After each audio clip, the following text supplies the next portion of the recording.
बहुत शुक्रिया अभी जी। आपने सिलेक्टेड का लफ्ज़ यूज़ किया इस हुकूमत के लिए, ये बताइए कि सिलेक्टेड ज़्यादा खतरनाक है या सिलेक्टेड ज़्यादा खतरनाक है?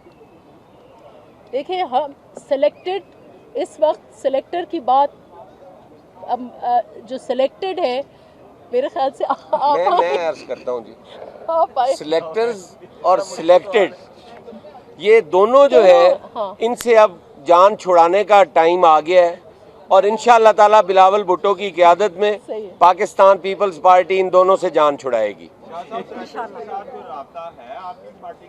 आप अगर सिलेक्टर्स का नाम ले देना तो ये कई किस्म के सिलेक्टर्स हैं। आप अगर वाजिया पूछ लेना सवाल भी कौन सा सिलेक्टर, आप क्रिकेट के सिलेक्टर की बात कर रहे हैं, किसके सिलेक्टर की बात कर रहे हैं? जो क्रिकेट वाले सिलेक्टर्स होते हैं। पार्टी को इक़्तिदार मिला, इक़्तिदार में अवाम लेके आते हैं। देखिए मैं इसका वो जवाब उस वक्त तो जो है ना काफ़ी लोगों का हाथ था। उस वक्त तो जो हमारा मीडिया था वो भी सिलेक्टर्स की लिस्ट में शामिल था।